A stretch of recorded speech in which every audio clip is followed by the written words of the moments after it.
Shalom, selamat malam jemaat yang saya kasihi dalam Tuhan kita Yesus Kristus.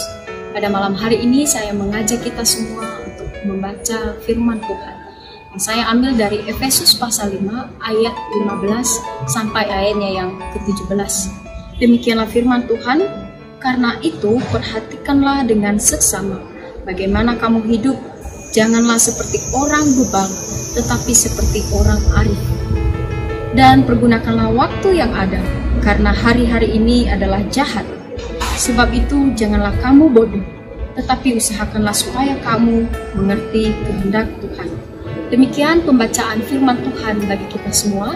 Saya akan menyanyikan satu pujian yang berjudul Hidup Ini Adalah Kesempatan. Hidup ini adalah kesempatan.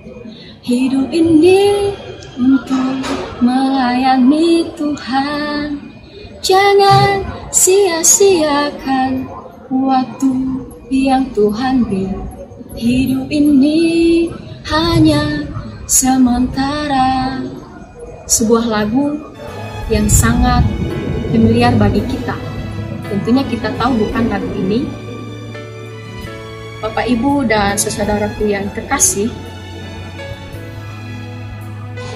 orang-orang barat biasanya mengatakan time is money.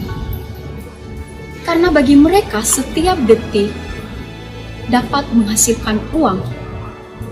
Ini adalah pandangan mereka, Bapak Ibu. Berbalik dengan kita, orang-orang percaya, orang-orang yang ada di dalam Tuhan. Bagi kita, hidup adalah kesempatan, seperti dalam nyanyian yang saya nyanyikan tadi. Hidup adalah kesempatan, hidup adalah anugerah Tuhan yang tidak bisa kita sia-siakan. Maka dari itu Bapak Ibu, jika kita gagal menggunakan waktu ini, jika kita gagal menggunakan hari ini dengan baik, maka kita akan kehilangan kesempatan itu.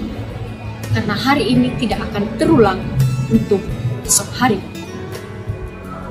Untuk menjelaskan bagian ini, Paulus memberikan suatu perbandingan yang sangat kontras tentang kehidupan dengan memakai kata bebal dan kata arif.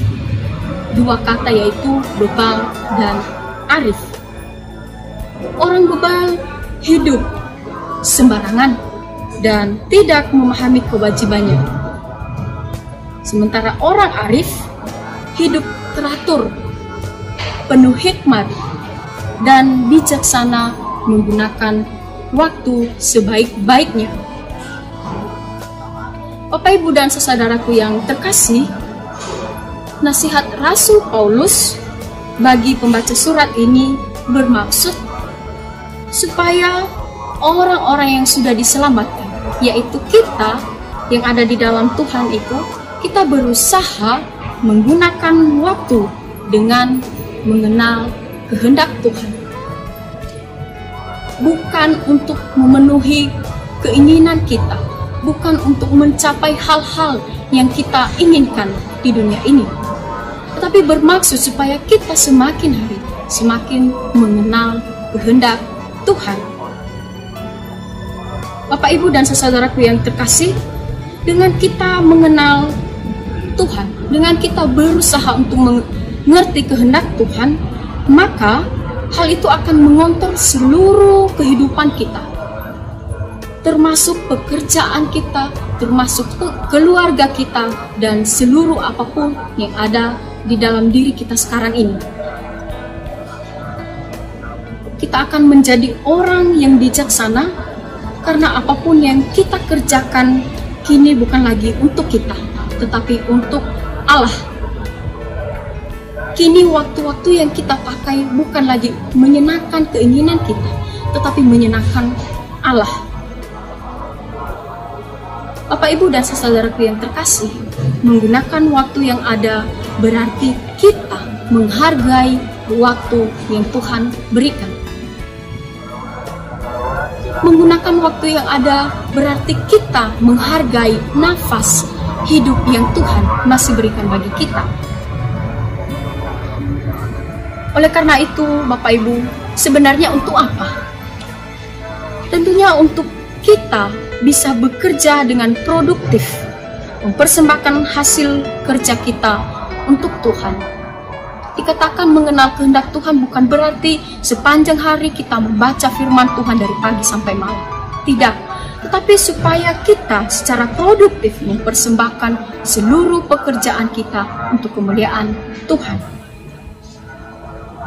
Pada akhirnya Bapak Ibu, kalau hidup kita yang kita hidupi sekarang adalah hidup hanya karena anugerah Tuhan, maka hidup ini bukan milik kita lagi. Karena hidup kita harus kita persembahkan pada Tuhan. Dan satunya lagi Bapak Ibu, kita harus mempertanggungjawabkannya bagi Tuhan. Di masa-masa stay at home ini Bapak Ibu, mari saya mengajak kita semua untuk menggunakan waktu dengan baik, untuk menggunakan waktu seperti orang arif dan bukan orang bebal. Menggunakan waktu untuk terus memiliki hubungan yang intim dengan Tuhan. Bukan berleha-leha, bukan untuk bersenang-senang, tetapi menggunakan waktu sebaik mungkin, supaya di dalam kehidupan kita, waktu-waktu yang kita jalani itu bisa memuliakan nama Tuhan. Amin untuk kebenaran firman Tuhan pada malam hari ini. Tuhan Yesus memberkati.